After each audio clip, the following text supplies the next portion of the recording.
Sambit Patra ji please. No please please please please. माननीय सभापति महोदय, आपका बहुत बहुत धन्यवाद।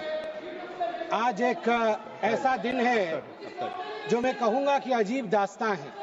प्लीज। मुझे एक तरफ बहुत खुशी की अनुभूति हो रही है कि एक ऐतिहासिक बिल के पारित होने के समय में आज लोकसभा में मौजूद हूं, और वहीं मुझे दुख की भी अनुभूति हो रही। हम सब भारत के बच्चे यहां बैठे हैं और यहां तकरार दो पक्षों के बीच इसको लेकर हो रहा है कि क्या भारत का एक पक्ष मुसलमानों के अधिकार को छीन लेगा, क्या भारत का एक पक्ष मुसलमानों को कहीं ना कहीं डरा रहा है, क्या मुसलमान आज भारत में सिमट कर रह रहा है। सभापति महोदय, मैं आज सीना ठोक के कहना चाहता हूं कि पूरे विश्व में यदि मुसलमान सर्वाधिक सुरक्षित कहीं है तो उस देश का नाम भारतवर्ष है, हिंदुस्तान है। मैं एक छोटी सी कविता पढ़ना चाहता हूं गया प्रसाद शुक्ल स्नेही जी का। किसी को नहीं बनाया दास, किसी का किया नहीं उपहास, किसी का छीना नहीं निवास, किसी को दिया नहीं त्रास, वही हम है भारत संतान, वही हम है भारत संतान। किसी का कुछ छीना नहीं है, हमेशा दिया है। जो शरणार्थी बन के आया है उसको गले से लगाया है। और केरल की बात हो रही थी, मैं धन्यवाद देता हूं केरल की भूमि को, प्रणाम और वंदन करता हूं केरल की भूमि को। वहीं से आदि शंकराचार्य जी भी आए और केरल की भूमि में कोडंगलूर तालुक के मेथला गांव में स्थित है भारतवर्ष की पहली मस्जिद चेरामल जुमा मस्जिद। और चेरा राजा चेरामल पेरुमल ने इस मस्जिद के लिए जगह स्थान दिया था। यह है भारत का कल्चर, यह है भारत माता। और इस भारत के ऊपर आप संदेह दिखा रहे हैं। क्या स्थिति है आज वक्फ को लेकर इस्लामिक देशों में? क्या वक्फ प्रॉपर्टी इस्लामिक देशों में है? मैं इस्लामिक देशों का नाम पढ़ूंगा जहां वक्फ का वजूद नहीं है। तुर्की में नहीं है, लीबिया में नहीं है, इजिप्ट में नहीं है, सूडान में नहीं है, लेबनान में नहीं है, सीरिया में नहीं है, जॉर्डन में नहीं है, तुनिसिया में नहीं है, इराक में नहीं है। भारतवर्ष में वक्फ बोर्ड है। वक्फ प्रॉपर्टी को कानूनन सुरक्षा, लीगल प्रोटेक्शन दिया गया है। उसके बाद भी हंगामा क्यों है बरपा? उसके बाद भी हंगामा क्यों है बरपा? मैं पूछना चाहता हूं, क्या गुनाह है मोदी जी का? क्या गुनाह है हमारा? हमारा गुनाह सिर्फ इतना है कि हम सबका साथ चाहते हैं, हम आगा खानियों का साथ चाहते हैं, हाँ हम बोहरा समाज का साथ चाहते हैं, हम पसमंदा समाज का जो पिछड़ा वर्ग है मुसलमान समाज में उसका साथ चाहते हैं, हाँ हम चाहते हैं महिलाओं का रिप्रेजेंटेशन और प्रतिनिधित्व हो। क्या ये गलती है? क्या मोदी जी गलती कर रहे हैं? आप बताइए। हम सबका विकास चाहते हैं, हम चाहते हैं वक्फ औलाद के अंतर्गत जब आपकी फैमिली लाइन समाप्त होती हो उस समय अगर एक बेवा हो, उस समय यदि तलाकशुदा महिला हो, उसको नजरअंदाज करते हुए किसी भी कीमत पर प्रॉपर्टी जो है वो वक्फ पे पास नहीं जानी चाहिए।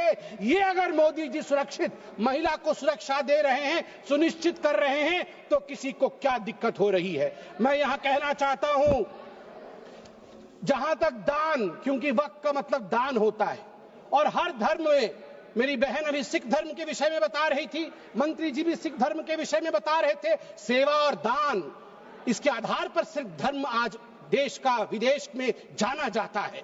हिंदू धर्म, ईसाई धर्म, सब में दान का महत्व है। आदि शंकर ने आज से हजारों वर्ष, केरल के लोग भी सुन रहे हैं, मैं कहना चाहता हूं, भज गोविंदम में दान के लिए क्या कहा था?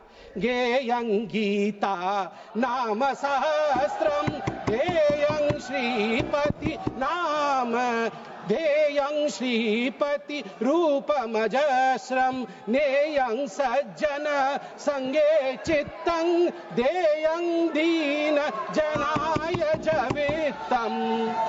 दीन जनों को, गरीबों को वित्त दान करो, ईश्वर मिलेंगे। भगवान का नाम लो, गीता का ध्यान करो, ईश्वर मिलेंगे। और वही इस्लाम में भी ज़कात, सदका और सदके जरिए के नाम से जिक्र किया गया है। वक्फ जो दान की जमीन और पुण्य के लिए, परमार्थ के लिए, धर्मार्थ के लिए वक्फ बनाया गया है।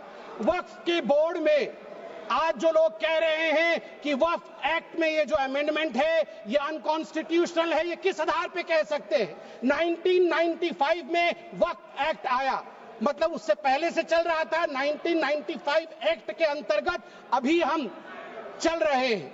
1995 के बाद आप याद करिए 2013 में भी अमेंडमेंट हुआ। उससे पहले 1954 में, 1959 में, 1964 में, 1969 में और 1984 में अमेंडमेंट्स या संशोधन हुए हैं। अगर वो सारे संशोधन ठीक थे तो आज ये संशोधन अनकॉन्स्टिट्यूशनल कैसे हो सकते हैं? मैं छोटे से एक विषय को रखना चाहता हूं। आज आप देखिए, सच्चर कमेटी ने 2006 के अपने रिपोर्ट में कहा था, सच्चर कमेटी ने कहा था कि उस समय 2006 में वक्फ के पास 4.9 लाख रजिस्टर्ड प्रॉपर्टी थी। उस 4.9 लाख रजिस्टर्ड प्रॉपर्टी से मात्र वक्फ की जो कमाई हो रही थी वो उस समय 163 करोड़ की थी। मगर सच्चर कमेटी ने कहा यदि सही तरीके से इसका इस्तेमाल किया गया होता, सही तरीके से लीज दिया गया होता, फेयर मार्केट प्राइस के आधार पर किया गया होता तो 12,000 करोड़ की आमदनी होती, 12,000 करोड़ की, 10% का रिटर्न मिलता। आपको जान के आश्चर्य होगा, ये 4.9 लाख रजिस्टर्ड प्रॉपर्टी बढ़ करके हमारे समय 8.72 लाख रजिस्टर्ड प्रॉपर्टी बनी।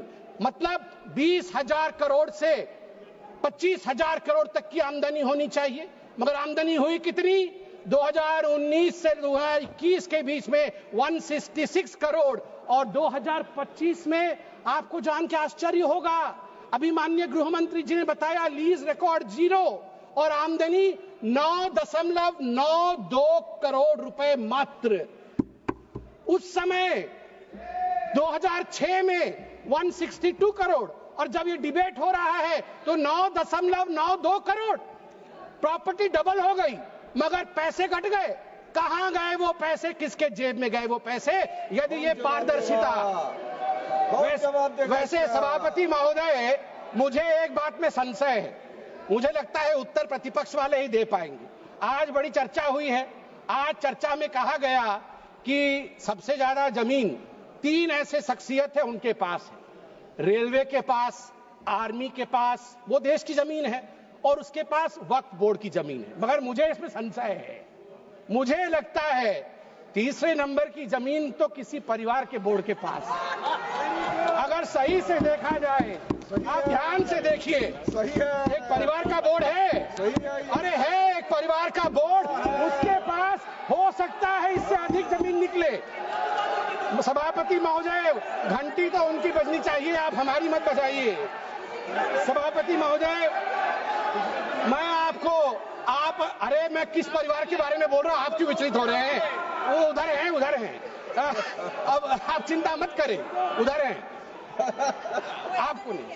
हाँ, उधर उधर उधर, आप भी जानते हैं किधर हैं, उधर हैं। चलिए आप वक्त पे आइए। देखिए, जो ये संशोधन हुए इसमें एक बहुत महत्वपूर्ण प्रावधान है कि लंबे पेंडिंग लिटिगेशंस ये नहीं होने चाहिए। मैं आपको एक आंकड़ा देता हूं, लंबे समय तक चल रहे कानूनी मुकदमे जो पेंडिंग लिटिगेशंस 2013 में 10,380 केसेस थे, जो 2025 में बढ़ करके 21,618 केसेस हो गए। अनाधिकृत घुसपैठ, एनक्रोचमेंट, ये सुनिएगा सभापति महोदय और सभी सदस्यों को कहूंगा, वंशी पोर्टल में टोटल एनक्रोचमेंट के केस 58,890 है। इसमें से लगभग 31,999 पेंडिंग एनक्रोचमेंट है, जिसमें 9,000 मुस्लिम पार्टीज है, अर्थात मुसलमानों के जमीन पर भी अधिग्रहण का काम वक्फ बोर्ड ने किया है। इसलिए जो ये बिल के बारे में आज हम चर्चा कर रहे हैं, मुसलमान भी पीड़ित है, इसलिए बिल से संरक्षण मुसलमान को भी मिलेगा और पूरे हिंदुस्तान के सभी कौम को मिलेगा। मैं अंत में इतना ही कहना चाहता हूं कि सेक्शन 40 को लेकर आज जो कहा गया, मैं बस 30 सेकंड में समाप्त करूंगा। सेक्शन 40 को लेकर आज यहां बहुत चर्चा हुई। ये जो तर्कहीन शक्ति, इरेशनल पावर दिया गया था वक्फ बोर्ड को, खुद ही इंक्वायरी करते थे और खुद ही जमीन को वक्फ में डिक्लेयर करते थे। आज देश में 515 ऐसी प्रॉपर्टी है, उसी का शहर, वही मुद्दई, वही मुंसिफ, हमें यकीन था हमारा कसूर निकलेगा। उसी का शहर, मतलब एरिया खुद ढूंढ लेंगे, वही मुद्दई, वही जाके इंक्वायरी कर लेंगे, वही मुंसिफ, वही जजमेंट भी दे देंगे। हमें यकीन था, जिसकी जमीन थी, हमें यकीन था हमारा कसूर जरूर निकलेगा। मगर सभापति महोदय, मैं धन्यवाद देना चाहूंगा आदरणीय प्रधानमंत्री श्री नरेंद्र मोदी जी का, हमारे माननीय गृह मंत्री जी का, किरण रिजिजू जी का, कि इन्होंने इस प्रकार के एक प्रावधान को यहाँ प्रस्तुत किया है जिससे देश में हम सब सुरक्षित रह सके। धन्यवाद।